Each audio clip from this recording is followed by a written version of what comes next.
Hello friends, कैसे हैं आप सब लोग। आई होप कि सब बढ़िया होंगे। आज हम देखने वाले हैं कॉम्पिटिटर एनालिसिस इन एसईओ। चाहे आप किसी भी वेबसाइट का एसईओ करना चाहते हो, आपको अपने कॉम्पिटिटर्स के बारे में डिटेल्स में पता होनी चाहिए, तभी आप उन्हें एसईओ में बीट कर पाएंगे।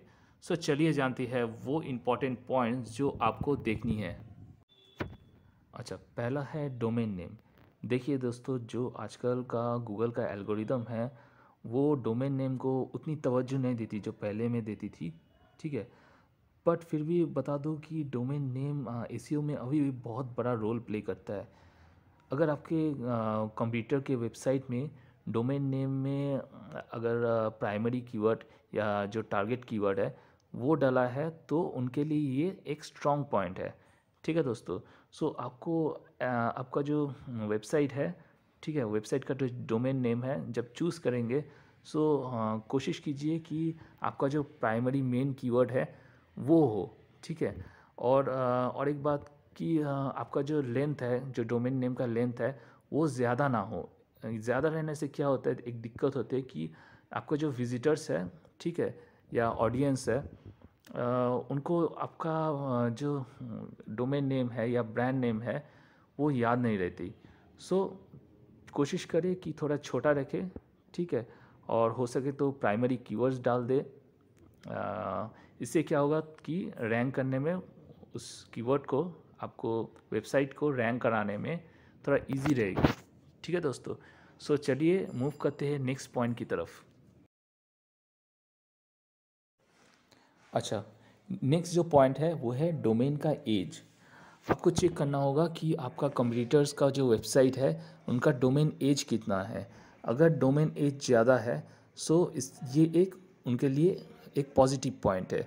सो इसके लिए आप ज़्यादा कुछ नहीं कर सकते। अगर आपका डोमेन न्यू है, ठीक है, सो आपको क्या करना होगा कि आपको अथॉरिटी बिल्ड करना होगा। ठीक है। सो अथॉरिटी बिल्ड करने के लिए आपको एक अच्छा खासा आपके पास कंटेंट मार्केटिंग का प्लान होना चाहिए। ठीक है, इस पर मैं एक अलग से वीडियो बनाऊंगा। ठीक है दोस्तों। सो नेक्स्ट पॉइंट की तरफ चलते हैं। नेक्स्ट जो पॉइंट है वो है कीवर्ड्स। ठीक है, आपको चेक करना होगा कि आपका जो कंप्यूटर्स है उनका प्राइमरी कीवर्ड, सेकेंडरी कीवर्ड्स क्या है। ठीक है। सो ये बहुत ही इम्पॉर्टेंट पॉइंट है दोस्तों। और आपको ध्यान रखना है कि कीवर्ड्स का वॉल्यूम कितना है। अगर वॉल्यूम बहुत कम है, ठीक है, बहुत लो है, सो वो कीवर्ड्स पे आप रैंक तो कर जाएंगे। ठीक है, आपको शायद आपका कंप्यूटर को बीट भी कर जाए, लेकिन उसमें ज़्यादा ट्रैफिक नहीं मिलेगी आपको। ठीक है दोस्तों। और एक बात ध्यान रखना है कि कंपटीशन आपका वॉल्यूम अगर ज़्यादा है तो कभी कभार क्या होता है कि कंपटीशन बहुत हाई हो जाता है। सो इससे आपको रैंक में आने में थोड़ा बहुत जल्दी आप रैंक में नहीं आ सकते, थोड़ा टाइम लग जाती है। ठीक है दोस्तों। सो कंपटीशन में थोड़ा लो या मीडियम हो तो भी चलेगा। ठीक है दोस्तों। और एक बात ध्यान रखना कि जो कीवर्ड्स यूज़ किया है आपका जो कंप्यूटर्स ने कंप्यूटर वेबसाइट में कहाँ पर है, जिसे कहते हैं कि प्लेसमेंट। ठीक है, अगर वो सपोज़ कि आपका टाइटल पे है, टाइटल में फर्स्ट में है, तो वो थोड़ा स्ट्रॉन्ग पॉइंट है। सो आपको भी ये बात को ध्यान में रखना होगा कि आपको जो प्राइमरी कीवर्ड्स है, सेकेंडरी कीवर्ड्स है, वो कंप्यूटर्स का कहाँ पर है। ठीक है दोस्तों। सो चलिए देखते हैं नेक्स्ट पॉइंट। नेक्स्ट जो पॉइंट है वो है कंटेंट। आपको चेक करना है कि आपका जो कंप्यूटर्स है उनका कंटेंट कैसा लिखा है। ठीक है, आपको चेक करना होगा कि उनका कंटेंट का वॉल्यूम कितना है, थिक है, थिन है। ठीक है, उस हिसाब से आपको भी वैसे ही कंटेंट लिखना होगा। सपोज़ कि आपका जो कंप्यूटर कोई ब्लॉग है, ठीक है, उसका कंटेंट 500 वर्ड्स है। सो कोशिश करें कि आपका जो ब्लॉग आर्टिकल हो वो 700 या 800 वर्ड्स हो। हाँ, और एक बात भी है कि आपको कंटेंट का यूनिकनेस भी चेक करना होगा। ठीक है, अगर आप ज़्यादा कंटेंट लिखे बट उतना यूनिक ना हो, ठीक है, कहीं से कॉपी किया हो, सो वो गूगल की नज़र में ठीक नहीं है। ठीक है दोस्तों। सो ऐसा कंटेंट लाए जो विजिटर्स को इम्पॉर्टेंट लगे, यूज़फुल हो। ठीक है दोस्तों। सो इन बातों का थोड़ा ध्यान रखिए। चलते हैं नेक्स्ट पॉइंट की तरफ। सो दोस्तों, नेक्स्ट जो पॉइंट है वो है कीवर्ड्स इन द कंटेंट। ये भी एक बहुत ही इम्पॉर्टेंट पॉइंट है आपका कॉम्पिटिटर एनालिसिस में। सो इसमें आपको चेक करना पड़ता है कि आपका जो कंप्यूटर है उनका जो कीवर्ड्स है, ठीक है, कंटेंट में कितना उनका डेंसिटी है। डेंसिटी का मतलब कि कितना टाइम यूज़ किया गया है। सपोज एक ब्लॉग आर्टिकल है, सो उसमें एक कीवर्ड को कितना टाइम यूज़ किया गया, ठीक है दोस्तों। और अगला जो चीज़ है वो है आपको देखना पड़ता है कि आपका जो कंप्यूटर कीवर्ड्स है वो कहाँ पर है, ठीक है, जिसे कहते हैं कीवर्ड प्लेसमेंट।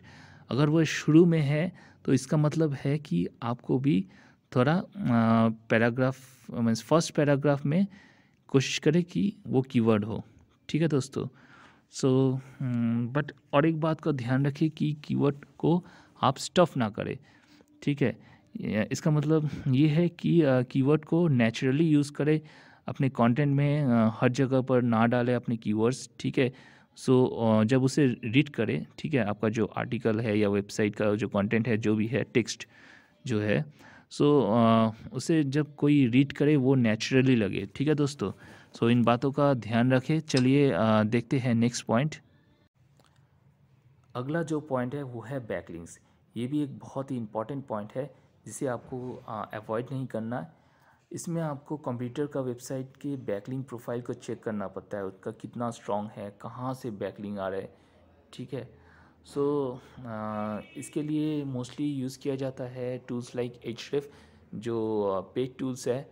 देखिए इसमें आप फ्री टूल का भी यूज़ कर सकते हैं, लेकिन फ्री टूल में बहुत ही लिमिटेड नंबर में आपको बैकलिंक्स शो करती है। सो कोशिश करें कि पेड टूल ले ले, ठीक है।